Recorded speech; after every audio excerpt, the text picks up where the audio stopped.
Qué difícil es ser Dios. Arkady Boris Strugatsky.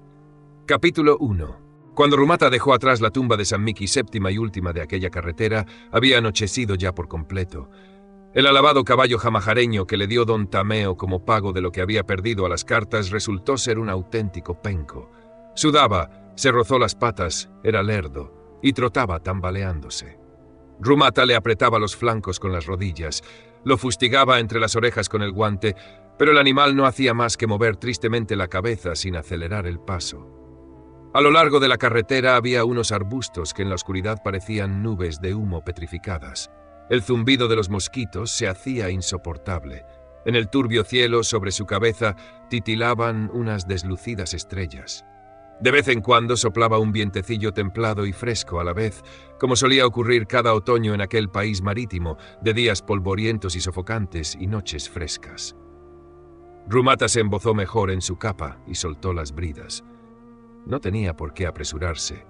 Faltaba aún 1 hora para la medianoche, y el bosque hiposo se distinguía ya formando una negra franja dentada en el horizonte. A ambos lados de la carretera se extendían campos cultivados, entre los cuales centelleaban a la luz de las estrellas los malolientes pantanos y se destacaban las sombras de los túmulos y las podridas empalizadas del tiempo de la invasión. Allá a lo lejos, a la izquierda, se veía un resplandor que aumentaba y disminuía a intervalos. Debía estar ardiendo alguna aldea, una de tantas cadaverinos, ahorcaperros o atracabobos, que por real decreto habían cambiado sus antiguos nombres por los de Villasoñada, Buenaventura o los Serafines. Aquel país cubierto por la capa de sus nubes de mosquitos, desgarrado por sus barrancos, inundado por sus pantanos y azotado por la fiebre, la peste y los resfriados hediondos, se extendía cientos de kilómetros, desde las orillas del estrecho hasta la saiba del bosque hiposo. Tras una de las curvas de la carretera, una sombra surgió de entre los arbustos. El caballo se estremeció y enderezó las orejas. Rumata cogió las bridas, tiró como de costumbre de los encajes de su manga derecha y echó mano a la empuñadura de su espada. El hombre que había salido al camino se quitó el sombrero. «Buenas noches, noble don», dijo quedamente.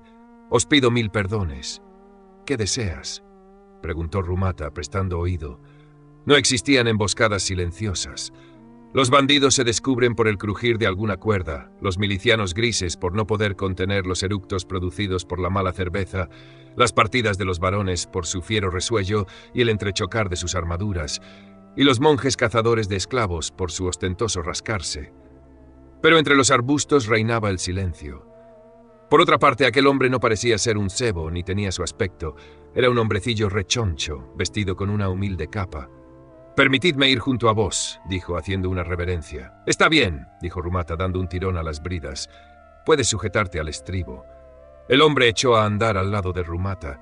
Llevaba el sombrero en la mano y en su cabeza relucía una gran calva. «Parece un comerciante», pensó Rumata. «Irá comprando lino o cáñamo a los varones y asentadores. Pero tiene que ser atrevido, aunque quizá no sea comerciante. Tal vez sea un intelectual, un fugitivo, un proscrito. Esos son quienes más andan de noche por las carreteras en estos tiempos. Claro que también puede ser un espía».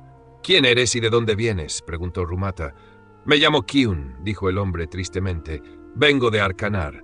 Creo más bien que huyes de Arcanar». «Sí, noble don, huyo de Arcanar». «Un pobre hombre», se dijo para sí mismo Rumata. «O tal vez un espía. He de probarlo». «¿Y para qué? ¿Qué me importa? ¿Quién soy yo para probar a nadie? ¿Por qué no he de creer en lo que me dice? Está claro que es un intelectual que huye de la ciudad para salvar su vida. Va solo y tiene miedo, y como es débil busca protección. Ha encontrado a un aristócrata. Los aristócratas, por su orgullo y estupidez, no entienden de política, pero sus espadas son largas y no les gustan los grises. ¿Qué impide, pues, que Kyun busque el desinteresado amparo de un aristócrata estúpido y orgulloso? No, no lo probaré. No es necesario. Hablaré con él para pasar el rato y luego nos despediremos como buenos amigos». «Kyun», murmuró. «Yo conocía a un Kyun. Vendía drogas y era alquimista, Mijalakata. ¿Eres pariente suyo?» «Sí, noble don», dijo Kyun, «pariente lejano. Pero a ellos les da lo mismo, hasta la 12ª generación. ¿Y hacia dónde huyes, Kyun?» «A cualquier parte. Cuanto más lejos, mejor. Muchos huyen a Irukan. Intentaré llegar allí». Entiendo, dijo Rumata. Y seguramente has pensado que algún nobledón podrá ayudarte a pasar el puesto fronterizo. Kyun no respondió. ¿O acaso crees que este nobledón no sabe quién es el alquimista Kyun de la calle de la hojalata? Kyun siguió callado. Creo que no he hablado como debía, pensó Rumata.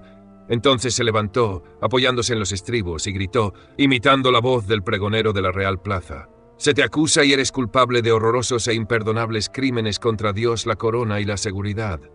Kyun seguía callando. ¿Y si este noble don adorara a Don Reva y fuera fiel de todo corazón a la palabra y obra de las milicias grises? ¿No crees que esto pueda ser posible? Kyun no pronunciaba palabra. A la derecha de la carretera fue destacándose de la oscuridad la quebrada sombra de una horca. Del travesaño pendía un cuerpo desnudo, colgado por los pies. No hay modo de sacarle nada, pensó Rumata. Tiró de las bridas, cogió a Kyun por un hombro y lo hizo girarse hacia él. «¿Y si te cuelgo ahora mismo al lado de ese vagabundo?», dijo, mirando el pálido rostro y las oscuras fosas de sus ojos. «Yo personalmente. Pronto y con facilidad, con una buena cuerda arcanareña, en nombre de los ideales». «¿Por qué no hablas de una vez?», sabiondo Kyun. Kyun seguía sin responder, pero castañeteaba los dientes y se retorcía bajo la mano de Rumata como una lagartija atrapada bajo una bota. En aquel momento algo cayó a la cuneta de la carretera y se oyó un chapoteo. Y como si quisiera ahogar ese ruido, Kyun comenzó a gritar desesperadamente. «¡Cuélgame! ¡Cuélgame, traidor!». Rumata tomó aliento y soltó a Kyun. «No temas», dijo, «solo era una broma».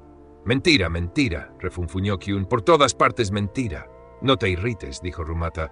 «Será mejor que recojas lo que tiraste antes de que se moje». Kyun aguardó un poco, balanceándose medio sollozando y sacudiendo inútilmente su capa con las manos, hasta que por fin se metió en la cuneta. Rumata le esperó, encorvado en su silla. «Esto quiere decir que tiene que ser así», pensó, «que no hay otra salida». Kyun salió de la cuneta, ocultando bajo su capa lo que le había caído. «Libros, ¿verdad?», preguntó Rumata. Kyun negó con la cabeza.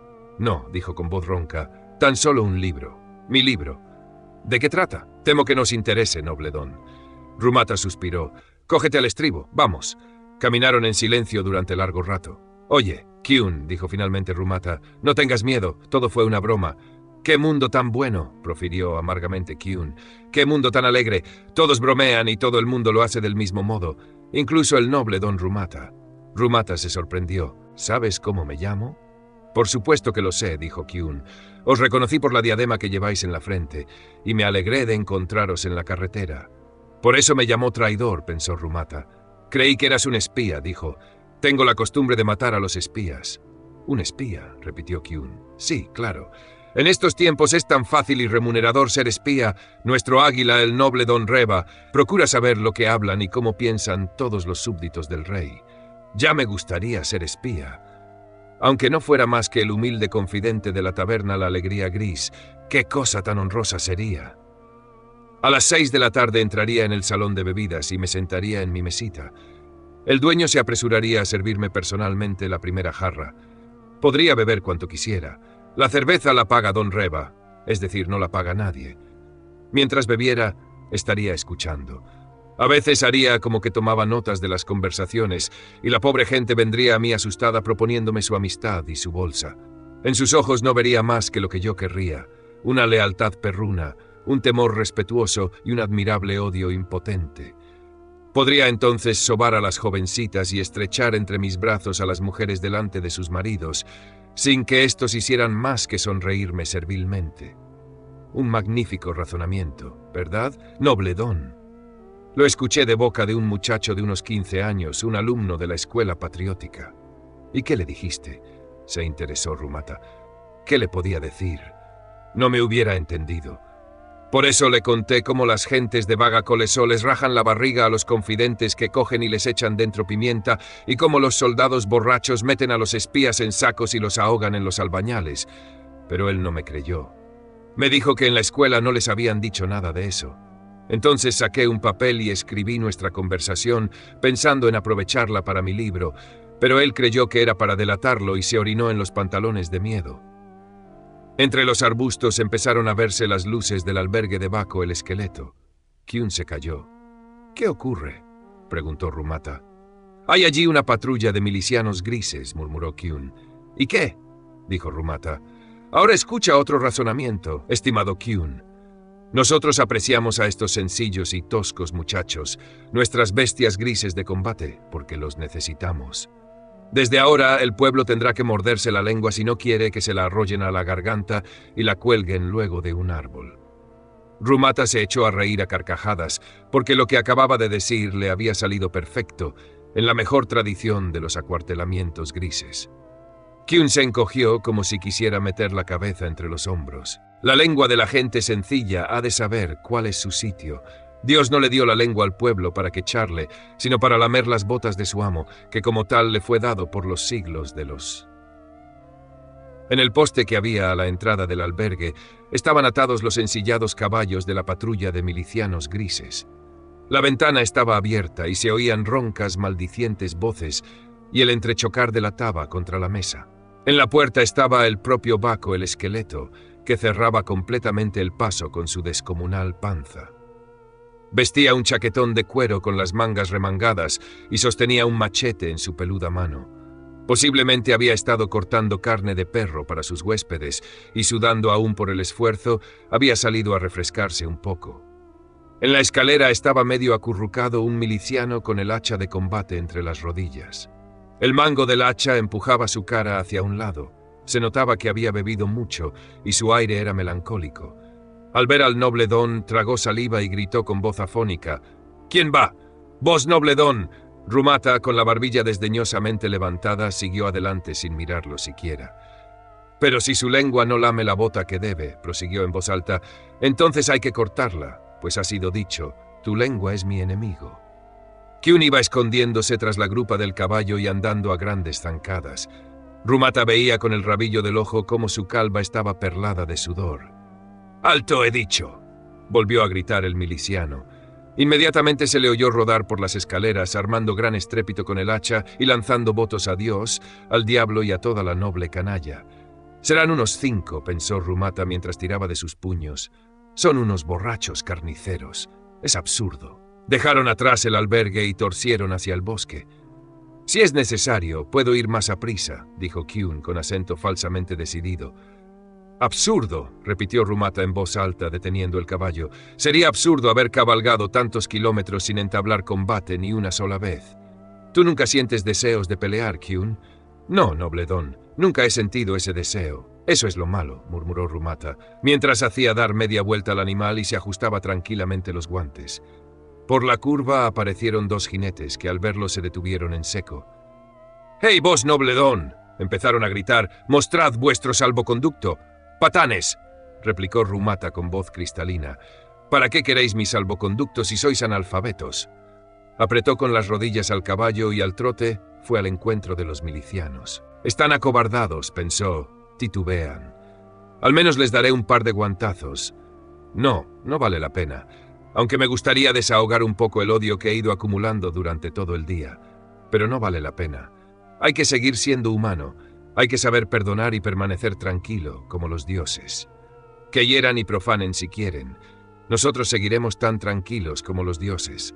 Los dioses no tienen por qué apresurarse, disponen ante sí de toda la eternidad. Con estos pensamientos llegó al lugar donde estaban los milicianos. Estos levantaron sus hachas confusos y retrocedieron. «¿Y bien?», preguntó Rumata lentamente. «Oh, sois vos», dijo el primer soldado indeciso. «No os habíamos reconocido. ¿Sois realmente el noble don Rumata?». El segundo soldado hizo dar media vuelta a su caballo y huyó al galope. El primero seguía retrocediendo tras bajar el hacha. «Os pedimos 1000 perdones, noble don», dijo rápidamente. «Nos equivocamos. Fue un error. Los chicos han bebido un poco y están deseando, ya sabéis». Empezó a alejarse, haciendo andar a su animal de costado. «Vos comprenderéis.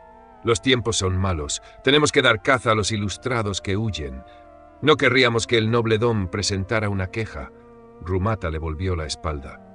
«Llevad buen viaje, noble don», le deseó el miliciano como si se quitara un peso de encima. Cuando se hubo alejado lo suficiente, Rumata llamó a media voz. «Kyun». Nadie respondió. Kyun». Tampoco esta vez recibió respuesta. Entonces aguzó el oído y entre el incesante zumbar de los mosquitos distinguió un susurro entre los arbustos. Seguramente Kyun se estaba abriendo paso apresuradamente hacia el oeste, donde a unos 30 kilómetros de allí se hallaba la frontera irukana. Y esto es todo, se dijo Rumata. Se acabó la conversación. Siempre ocurre lo mismo. Un control, un prudente intercambio de parábolas de doble sentido. Uno pierde semanas enteras en charlas triviales con toda esa chusma, y cuando tropieza con un hombre de verdad, no puede cambiar con él 2 palabras.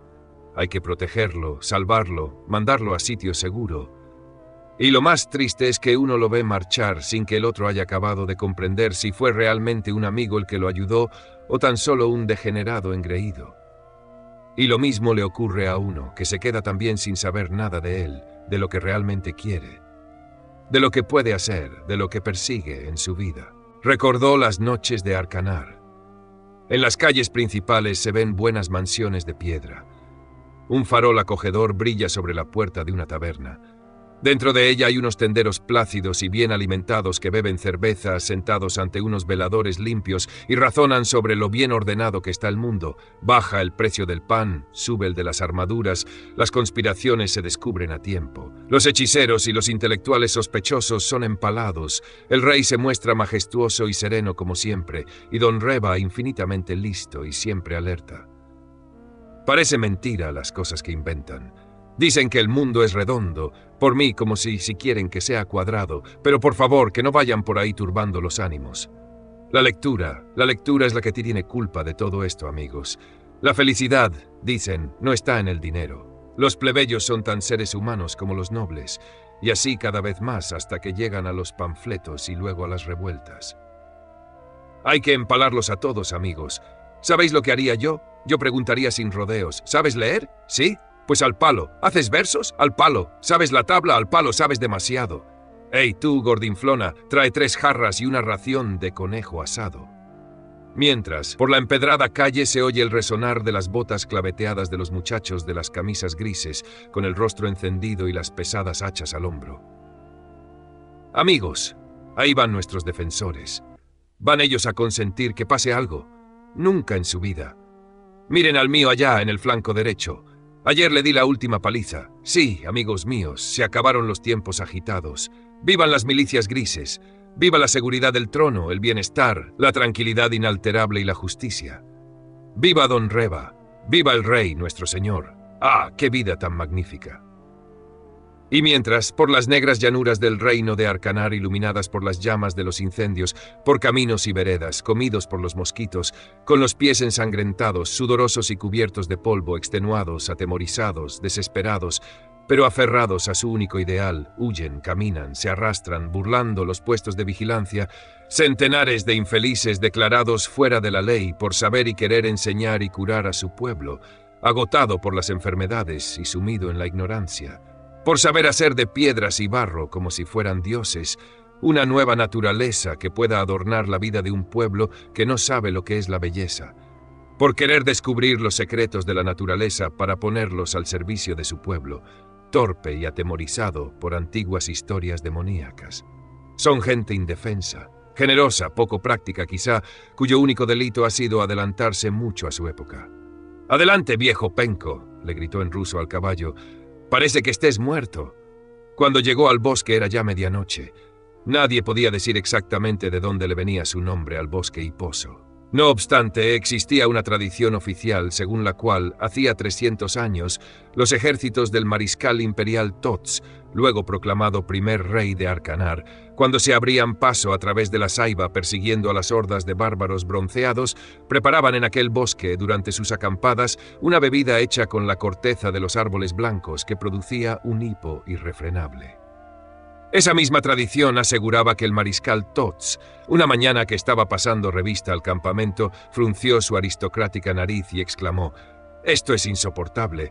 Todo el bosque hipa y apesta a ese condenado brebaje». Al parecer, de ahí vino el origen de su extraño nombre. Sea como fuere, aquel no era un bosque ordinario. En él crecían árboles enormes, de troncos duros y blancos, como no había otros ni en el imperio ni en el ducado de Irucán, ni mucho menos en la República Mercantil de Soán, que desde hacía tiempo había empleado todos sus bosques en construir barcos. Se decía que había bosques como aquel más allá de la Cordillera Roja del Norte, en el país de los bárbaros, pero se decían tantas cosas de aquel ignoto país. El bosque era atravesado por una carretera abierta 2 siglos atrás. Aquella carretera conducía a unas minas de plata que por derecho feudal eran propiedad de los barones de Pampa, descendientes de unos de los compañeros del mariscal Tots. El derecho feudal de los barones de Pampa le costaba a los reyes de Arcanar 12 arrobas de plata pura anuales, por lo que cada nuevo rey, apenas era coronado, reunía un ejército y lo lanzaba contra el castillo de Bau, nido de los barones. Pero los muros del castillo eran sólidos y los varones audaces, y cada campaña costaba más de 30 arrobas de plata. Por esta razón, cuando el ejército regresaba derrotado, los reyes de Arcanar se veían obligados a ratificar el derecho feudal de los Pampa y a concederles además otros privilegios, como por ejemplo hurgarse las narices en presencia del rey, cazar al oeste de Arcanar o llamar a los príncipes por sus nombres, sin mencionar títulos ni dignidades. El bosque hiposo estaba lleno de misterios. Durante el día pasaban por la carretera los convoyes de mineral enriquecido, pero por la noche estaba desierta, ya que eran pocos los valientes que se decidían a andar por ella a la luz de las estrellas. Corrían rumores de que por las noches desde el árbol padre graznaba el pájaro Siu, que nadie había visto ni podía ver, pues no era un ave ordinaria. También se hablaba de unas arañas peludas que saltaban desde las ramas de los árboles a los cuellos de las caballerías y en un instante les roían los tendones y se ahogaban en su sangre. Se decía que por el bosque andaba una enorme bestia arcaica llamada Pej, que tenía el cuerpo cubierto de escamas, se reproducía una vez cada 12 años y arrastraba tras de sí 12 colas que rezumaban veneno. Y algunos habían visto en pleno día cómo el jabalí pelado cruzaba gruñendo la carretera. Este jabalí había sido maldito por San Miki y era un animal muy fiero, invulnerable al hierro, pero que podía ser herido con armas de hueso. Allí se podía topar uno con un esclavo prófugo marcado entre los omoplatos, tan callado e impecable como las arañas peludas, y con un hechicero retorcido que recogía misteriosos hongos para hacer infusiones mágicas, con las cuales las personas se podían volver invisibles, transformarse en ciertos animales o adquirir una segunda sombra. De noche deambulaban por la carretera los hombres del terrible Baga Colesó y los fugitivos de las minas de plata, que tenían las palmas de las manos negras y las caras transparentes.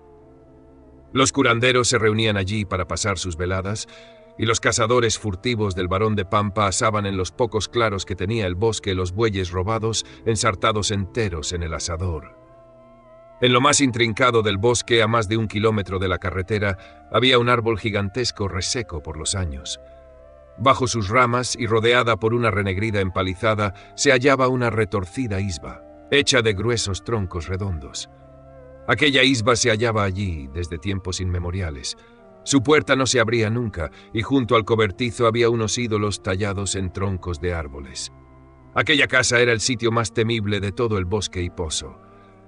Se decía que aquel era precisamente el sitio donde iba cada 12 años la arcaica bestia Pej a dar a luz a sus crías, tras lo cual se arrastraba debajo de la casa y moría, de tal modo que los sótanos de la isba estaban repletos de veneno negro. Cuando aquel veneno rebosase fuera, sería el fin. También se hablaba de que en las noches de tormenta los ídolos se arrancaban a sí mismos de la tierra e iban hasta la carretera para hacer señas, y que de tarde en tarde se encendían luces ultraterrenas en las muertas ventanas de la isba, se oían ruidos, y por la chimenea surgía un humo que ascendía directamente hacia el mismísimo cielo. No hacía mucho, al tonto Irma Iga de la aldea Bienabierta, que la gente conoce con el nombre de Gañades, se le ocurrió por pura estupidez acercarse una noche a la citada isba y mirar por una ventana. Cuando regresó a su casa estaba idiota perdido, pero después de serenarse un poco contó que en la isba ardía una luz muy clara, y que junto a una mesa ordinaria estaba sentado con los pies sobre un banco un hombre que bebía directamente de un barrilito sujetándolo con una sola mano. Aquel individuo tenía la cara llena de manchas y bolsas que le colgaban hasta casi la cintura. Sin duda era el mismísimo San Miki, antes de convertirse a la fe, cuando, como es bien sabido, era polígamo, borracho y blasfemo. Para mirarlo había que dominar el miedo. Por la ventana salía un olor dulzón que angustiaba, y por los árboles de alrededor de la isba danzaban sombras. De todo el distrito vino gente a escuchar lo que contaba el tonto, hasta que por fin un día vinieron los milicianos. Le retorcieron los brazos hasta ponerle los codos junto a los omoplatos y se lo llevaron consigo a Arcanar. A pesar de esto, no se dejó de hablar de la isba, que desde entonces comenzó a ser llamada la guarida del borracho. Rumata, tras abrirse paso a través de las matas de helechos gigantes, desmontó junto al cobertizo de la guarida del borracho y ató las bridas a uno de los ídolos. En la casa había luz y la entreabierta puerta pendía de un solo gozne. El padre Cavani estaba sentado ante la mesa, completamente postrado. La habitación apestaba a alcohol y en la mesa, entre huesos roídos y trozos de nabo cocidos, se destacaba una enorme jarra de arcilla. «Buenas noches, padre Cavani», dijo Rumata, cruzando el umbral. «Bienvenido», respondió el padre Cavani con voz ronca que parecía salir de lo más profundo de un cuerno de caza. Rumata se acercó a la mesa haciendo sonar las espuelas, tiró los guantes sobre el banco y volvió a mirar al padre Cavani. Este seguía sentado sin moverse, con el rostro apoyado en las manos. Sus peludas cejas entrecanas colgaban sobre sus carrillos, lo mismo que la hierba seca sobre un acantilado. Cada vez que respiraba, las ventanas de su abultada nariz daban salida a un aire saturado de alcohol no asimilado. «Yo lo inventé, yo», dijo de pronto, haciendo esfuerzos por levantar la ceja derecha y mirando a Rumata con un ojo nublado. «Yo mismo. ¿Y para qué?» Extrajo la mano derecha de debajo de su mejilla y agitó un peludo índice. «Y a pesar de todo, no tengo la culpa. Yo lo inventé, pero no tengo la culpa. ¿Eh? De acuerdo. He fallado, así que no inventemos nada más, que nadie tenga nuevas ideas y al diablo con todo». Rumata se desabrochó el cinto y se soltó la espada. «Adelante, dijo. «¡La cajaja!», vociferó el padre Cavani, y después hizo una larga pausa mientras movía de una manera extraña los carrillos. Rumata, sin quitarle ojo de encima, pasó sobre el banco un pie con la bota de montar llena de polvo y se sentó, poniendo la espada a su lado. «La caja», repitió el padre Cavani con voz abatida. «Decimos que inventamos cosas, pero en realidad todo está inventado desde hace muchísimo tiempo. Alguien lo inventó todo hace una enormidad de años, lo metió en una caja, le hizo un agujero en la tapa y se fue. Se fue a dormir. ¿Y qué ocurrió entonces? Llega el padre Cavani, cierra los ojos, mete una mano por el agujero. Mientras decía esto, el padre Cavani contempló su mano y ¡zas! ¡Lo inventé! Yo inventé esto, dice, y el que no lo crea es un imbécil. Meto la mano una vez y ¿qué sale? Un alambre espinoso. ¿Para qué? Para que los lobos no entren en los rediles. Vuelvo a meter la mano 2. ¿Y qué? Una cosa muy ingeniosa, un instrumento para picar la carne. ¿Para qué? Para hacer picadillo fino y que la carne sea tierna. Bravo. Meto otra vez la mano. 3. Agua ardiente. ¿Para qué? Para que prenda la leña húmeda. ¡Ah! El padre Cavani cayó y empezó a inclinarse hacia adelante, como si alguien tirara de él sujetándolo por el pescuezo. Rumata cogió la jarra, olió su contenido y se echó varias gotas en el dorso de la mano. Las gotas tenían un color lila y olían a fuel. Sacó su pañuelo y se limpió bien la mano. En el pañuelo quedaron unas manchas de grasa. La despeinada cabeza del padre Cavani tropezó con la mesa y volvió a levantarse al instante. El que puso todo eso en la caja sabía para qué servía. ¿Alambre espinoso para los lobos? Eso es lo que yo creía, imbécil. Pero era para cercar las minas y evitar que se fugaran de ellas los reos del Estado. Yo no quiero eso. Yo también soy reo del Estado. ¿Acaso me preguntaron a mí? Sí, me preguntaron. ¿Eso qué es, alambre espinoso? Alambre espinoso, para los lobos. Para los lobos. Muy bien, bravo. Cercaremos con él las minas. Y don Reba las cercó personalmente. Y también se quedó con mi picadora de carne. Bravo, tienes ingenio. Y ahora en la Torre de la Alegría hace con ella picadillo fino. Dice que da buen resultado. Lo sé, pensó Rumata. Lo sé todo. Sé cómo gritaste en el despacho de don Reba, cómo te arrastraste a sus pies pidiéndole «¡Dádmela, no la emplee!». Pero ya era tarde. Tu picadora se puso en marcha. El padre Cavani cogió la jarra y pegó a ella su bocaza. Mientras tragaba aquella mezcla tóxica, rugía como el jabalí. Luego dejó de nuevo la jarra sobre la mesa y empezó a masticar un pedazo de nabo. Las lágrimas corrían por sus mejillas. «El agua ardiente», exclamó por fin con voz entrecortada, «para encender hogueras y hacer divertidos trucos. Pero ¿qué le ocurriría al agua ardiente si se pudiera beber? Mezclada con la cerveza no tendría precio. Por eso no se la doy a nadie. Me la beberé yo mismo. Y me la bebo. Bebo durante todo el día y también durante toda la noche. Estoy abotagado. Me caigo a cada momento. Hace poco me miré al espejo y no lo creeréis, don Rumata, pero me asusté. Me miro. Dios mío, ese es el padre Cavanny. Parece más bien un pulpo con manchas de colores. Vaya con lo que inventé. Realmente pueden hacerse verdaderos trucos. El padre Cavanny escupió inconscientemente sobre la mesa y frotó con el pie bajo ella. Luego preguntó de pronto: «¿Qué día es hoy?» «La víspera de la fiesta del Justo Coté», dijo Rumata. «¿Y por qué no hace sol?» «Porque es de noche».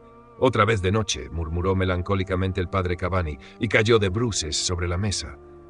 Rumata permaneció un tiempo silbando entre dientes y mirando a Cavanny. Luego se levantó de la mesa y fue hacia la despensa. Allí, entre un montón de nabos y otro de serrín, brillaban los tubos de vidrio del gran alambique del padre Cavanny, admirable creación de un ingenio natural, químico por instinto y maestro en el arte de soplar el vidrio.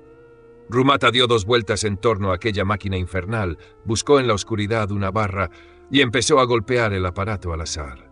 Se oyó ruido de vidrios rotos, de líquidos derramándose y de metales en vibración. Un repugnante olor a orujo agrio invadió la estancia.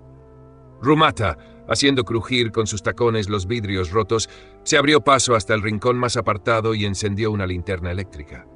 Allí, debajo de un montón de cosas inservibles y dentro de una sólida caja fuerte de silicitona, se hallaba un sintetizador portátil Midas. Apartó lo que le estorbaba, marcó en el disco la combinación de cifras y abrió la tapa de la caja fuerte. El sintetizador parecía algo extraño en medio de todos aquellos objetos, incluso a la blanca luz de la linterna eléctrica. Rumata echó en el embudo receptor varias paletadas de serrín y el sintetizador empezó a funcionar casi en silencio, encendiendo automáticamente las luces de un tablero indicador. Con la puntera de su bota acercó luego un mohoso cubo a la ranura de salida, y en el acto comenzaron a caer en su abollado fondo monedas de oro con el aristocrático perfil de Pis VI, rey de Arcanar. Rumata trasladó al padre Cavanny a un camastro de crujientes tablas, le quitó las botas, lo giró del lado derecho y lo tapó con una raída manta. El padre Cavanny se despertó, pero no pudo moverse ni razonar. Se limitó a canturrear varios versos de un romance profano que estaba prohibido y que empezaba así: «Roja florecilla soy, en tu pequeña mano», y luego volvió a roncar sonoramente. Entonces Rumata limpió la mesa, barrió el suelo y lavó los cristales de la única ventana, que estaban ya negros por la suciedad y los experimentos químicos que el padre Cavanny realizaba en su antepecho. Tras la estufa encontró un barril con alcohol y lo vació echándolo por un agujero que habían hecho las ratas. Después le dio de beber al potro jamajareño, le echó un pienso de cebada, se lavó y se sentó a esperar, mirando cómo ardía la lámpara de aceite. Llevaba 6 años arrastrando aquella extraña vida, aquella doble vida, y podía decir que ya se había acostumbrado a ella. Pero de vez en cuando, como ahora, por ejemplo, pensaba que todas aquellas atrocidades organizadas y aquella aguzada incultura no eran reales, sino fingidas, y que todo pertenecía a una extraña representación teatral cuyo papel principal lo desempeñaba él, Rumata. Le parecía que de un momento a otro, tras una réplica afortunada suya, iban a comenzar los aplausos, y que los expertos del Instituto de Historia Experimental le gritarían entusiásticamente desde sus palcos: «Muy bien, Antón. Genial. Bravo, Toshka». Rumata llegó incluso a mirar a su alrededor, pero no vio una sala llena de público, sino tan solo una humilde habitación de toscas paredes de troncos ennegrecidos por el hollín. En aquel momento el caballo relinchó y coceó, y se oyó un ruido bajo, acompasado y continuo, tan familiar para él que se le saltaron las lágrimas, pero increíble en aquel país. Rumata lo escuchó con la boca abierta. El ruido cesó al fin, la llama de la lámpara vaciló, y la luz se avivó. Se abrió la puerta y, procedente de la oscura noche, irrumpió en la estancia Don Cóndor, juez general, custodio de los grandes sellos del Estado de la República Mercantil de Soán, vicepresidente de la Conferencia de los 12 Negociantes y caballero de la Orden Imperial de la Mano Santa. Rumata se puso en pie con tanta energía que casi volcó el banco. Hubiera querido alzarse y abrazar y besar en ambas mejillas al recién llegado, pero sus piernas, de acuerdo con la etiqueta, se flexionaron instintivamente, sus espuelas chocaron con solemnidad, su mano derecha describió un amplio semicírculo partiendo del corazón y su cabeza se inclinó en una reverencia hasta hundir la barbilla en los encajes de su pechera. Don Cóndor se quitó su birrete de terciopelo adornado con una pluma de viaje, lo sacudió hacia Rumata como si quisiera ahuyentar los mosquitos y lo tiró sobre el banco. Luego se desabrochó los cierres de la capa. La prenda resbalaba aún por su espalda cuando ya se había sentado en el banco con las piernas abiertas, la mano izquierda apoyada en el costado y la derecha en la dorada empuñadura de su espada, cuya punta se hundía en la carcomida tablazón del suelo. Don Cóndor era un hombre pequeño, delgado, en cuyo rostro estrecho y pálido destacaban unos grandes ojos. Sus cabellos eran negros y los llevaba sujetos, al igual que Rumata, con una robusta diadema de oro adornada en su parte frontal con una gran piedra verde. —¿Estáis solo, don Rumata? —preguntó con voz entrecortada. —Sí, noble don —dijo Rumata, deprimido. El padre Cavani gruñó en aquel momento con voz alta y clara: —¡Noble don Reva, sois una hiena! ¡Eso es lo que sois! Don Cóndor ni se giró a mirarlo. —He venido volando —dijo—, acabo de aterrizar. —Supongo que no os habrán visto —dijo Rumata. —¿Una leyenda más o menos qué importa? —dijo don Cóndor irritado—. No tengo tiempo para viajar a caballo. ¿Qué ha ocurrido con Budag? ¿Dónde se ha metido? —Pero sentaos, don Rumata. Rumata se dejó caer sumisamente en el banco. —Budag ha desaparecido —dijo—. Lo esperé en el Soto de las Espadas, pero en lugar suyo se presentó un tuerto desarrapado que contestó al santo y seña y me entregó un saco lleno de libros. Esperé 2 días más y luego me puse en contacto con don Gug, que me dijo que había acompañado a Budag hasta la misma frontera, que éste siguió su camino acompañado por un noble don digno de confianza, ya que él lo perdió todo jugando a las cartas y tuvo que venderse a don Gug en cuerpo y alma. Por consiguiente, Budag ha desaparecido aquí, en Arcanar. Eso es todo lo que sé. —Que no es mucho —dijo don Cóndor. —No obstante, creo que lo principal no es Budag —protestó Rumata—. Si está vivo, lo encontraré y lo sacaré de donde sea. Sé hacer esas cosas. Pero quisiera hablar con vos de otro asunto. Quisiera advertiros una vez más que la situación que se está produciendo en Arcanar rebasa los límites de la teoría básica. En el rostro de don Cóndor se dibujó una mueca de desagrado. —Oh, no. Tenéis que escucharme ahora —dijo Rumata firmemente—, porque he llegado a la conclusión de que por radio no conseguiré jamás explicároslo. En Arcanar todo ha sufrido un profundo cambio. Ha surgido un nuevo factor que influye sistemáticamente. Esto se refleja en el hecho de que don Reva incita conscientemente a toda la gente inculta del reino contra los intelectuales. Es más, todo aquel que sobrepasa un poco el nivel cultural medio del vulgo se ve amenazado. ¿Me oís, don Cóndor? Esto no es sentimentalismo, es un hecho. Si uno es inteligente, culto, tiene sus dudas, habla en forma ordinaria o simplemente no bebe vino, puede considerarse amenazado. Cualquier tendero tiene derecho a acosarlo hasta la muerte. Centenares, millares de personas han sido declaradas fuera de la ley. Los milicianos les dan caza y los cuelgan a lo largo de las carreteras, desnudos y boca abajo. Ayer mismo en mi calle patearon a un anciano por ser culto. Lo estuvieron golpeando, me han dicho, por más de 2 horas. Y quienes lo hacían eran gente bestial, de rostros feroces, que se ensañaban hasta quedar empapados en sudor. Rumata hizo una pausa y finalizó, más calmado. En una palabra, dentro de poco no habrá en Arcanar ni una sola persona que sepa leer. Pasará lo mismo que en la región de la Orden Sacra después de la matanza de Barcán. Don Cóndor lo miró fijamente y apretó los labios. «No me gusta como piensas, Antón», dijo en ruso. «A mí tampoco me gustan muchas cosas. Alexander Fi Dasilievich», respondió Rumata. «No me gusta que nos hayamos atado de pies y manos en el propio planteamiento del problema, con eso de la influencia sin efusión de sangre, porque en mis condiciones esto no es más que inacción justificada científicamente. Sé perfectamente lo que me vas a responder. Yo también conozco la teoría, pero aquí no hay nada teórico. Aquí estamos presenciando una práctica típicamente feudal. Esas bestias matan personas a cada momento. Aquí todo es inútil. Por una parte, nuestros conocimientos son insuficientes, y por otra, el oro pierde valor ya que llega demasiado tarde. Antón, dijo don Cóndor, no te precipites. Yo también creo que la situación en Arcanar es realmente extraordinaria, pero también estoy convencido de que tú tampoco has preparado aún una proposición constructiva. En efecto, asintió Rumata, aún no tengo preparada ninguna proposición constructiva, pero me es muy difícil dominarme. Antón, dijo don Cóndor, somos en total 250 los que nos hallamos en este planeta. Todos se dominan, aunque a todos les sea muy difícil. Los más veteranos hace 22 años que están aquí. Vinieron desde la Tierra como simples observadores. Se les prohibió terminantemente inmiscuirse en nada. Imagina por un momento lo que representa esto. Prohibido terminantemente. Ellos no hubieran podido ni salvar a Budag, aunque hubieran visto que lo estaban pateando ante sus propios ojos. «No necesito que se me hable como a un niño», dijo Rumata. «Es que a veces sois tan impacientes como los niños», exclamó Don Cóndor, «y hay que tener mucha paciencia». Rumata sonrió amargamente. «Y mientras nosotros esperamos, probamos y nos preparamos», dijo, «esas bestias seguirán matando personas cada día». «Antón», dijo Don Cóndor, «en el universo hay millares de planetas a los cuales aún no hemos llegado y en los que la historia sigue su curso normal. Pero aquí sí hemos llegado. Sí, aquí sí hemos llegado. Pero no para satisfacer nuestra justa cólera, sino para ayudar a esta humanidad. Si te sientes débil, márchate. Vuelve a casa. A fin de cuentas, no eres ningún niño. Sabías perfectamente lo que ibas a encontrar aquí». Rumata no respondió. Don Cóndor, algo ablandado y como si hubiera envejecido, arrastrando la espada como si fuera un palo, se paseó por la habitación moviendo tristemente la cabeza. «Me hago cargo de lo que sientes», dijo por fin.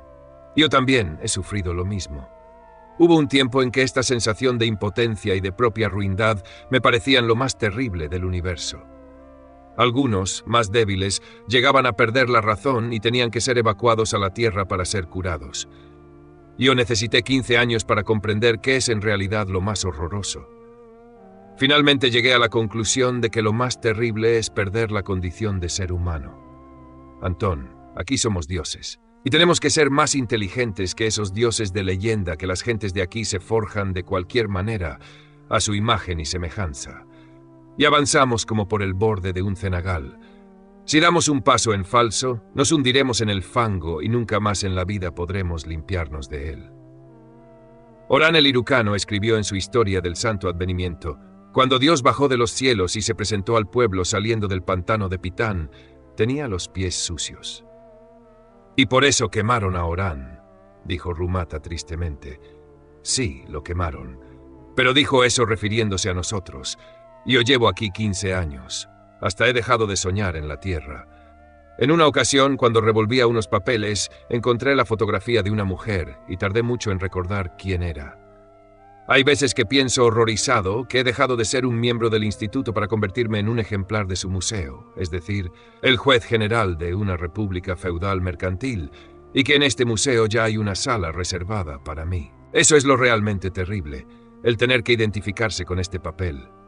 Dentro de cada uno de nosotros, el noble don lucha con el revolucionario, y todo lo que hay a nuestro alrededor ayuda al noble don, mientras que el revolucionario está solo, porque hasta la Tierra hay muchos años y muchos parsecs».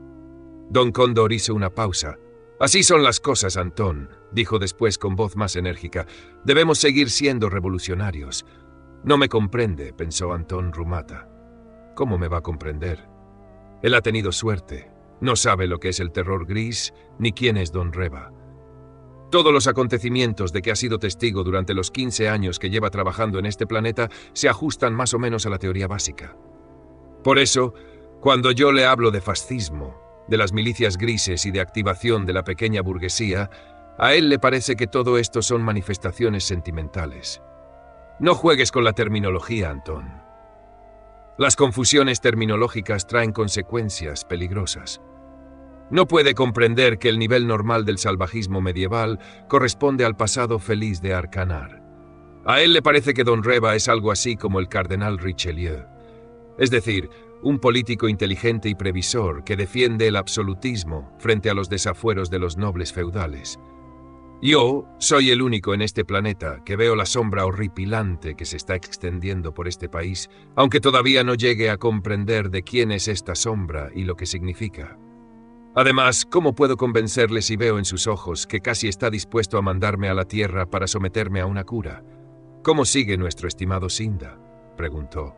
Don Cóndor dejó de taladrarle con la mirada y gruñó. «Está bien, gracias». Luego, tras una pausa, dijo: «Tenemos que convencernos de una vez por todas de que ni tú, ni yo, ni ninguno de nosotros veremos el fruto real y tangible de nuestro trabajo. Nosotros no somos físicos, sino sociólogos, Para nosotros la unidad de tiempo no es el segundo, sino el siglo, y nuestra obra no es ni siquiera sembrar, sino tan solo preparar el suelo para la siembra. A veces llegan de la tierra algunos entusiastas, que el diablo se los lleve, sprinters con escasa capacidad pulmonar. Rumata sonrió de mala gana y se tironeó innecesariamente de las botas. Sprinters, pensó. Sí, ha habido sprinters.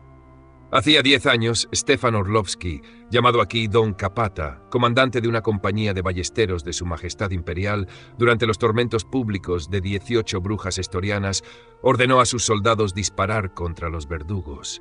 Mató a sablazos al juez imperial y a 2 ujieres, y por fin se vio ensartado por las picas de la guardia de palacio. Mientras se retorcía agonizante, no dejaba de gritar: «¡Sois personas! ¡Acabad con ellos!». Pero nadie podía oír su voz, ahogada por el rugido de una multitud que gritaba «¡Fuego! ¡Más fuego!».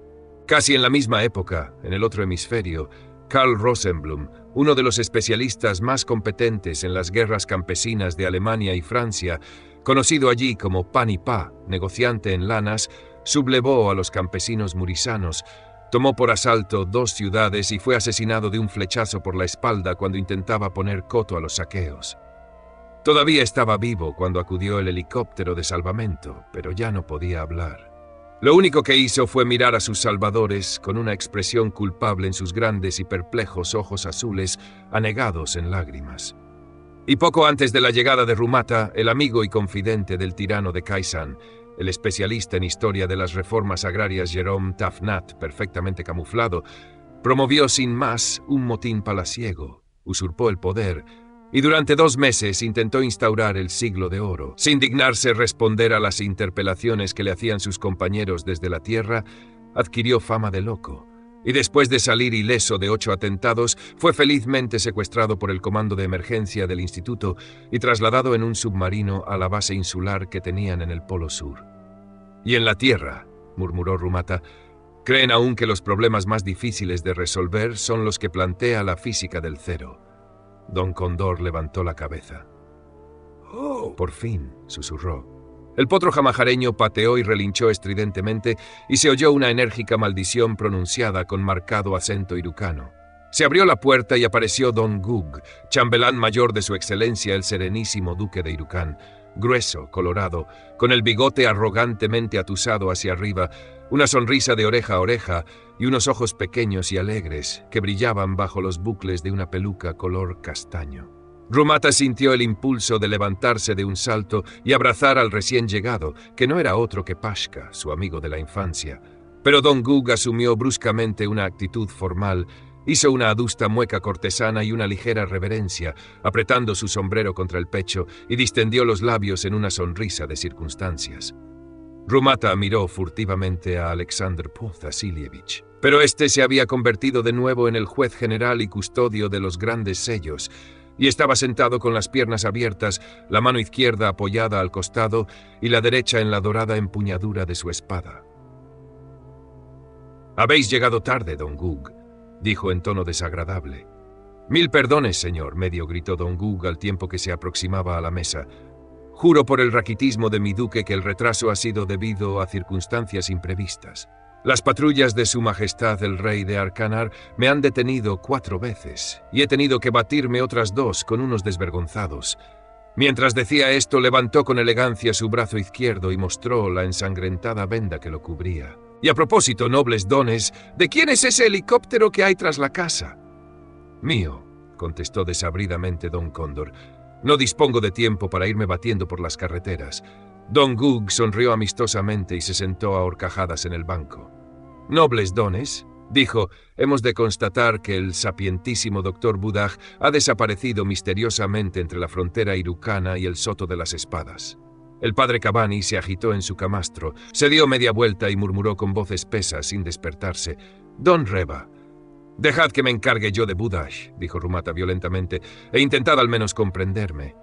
Fin del capítulo.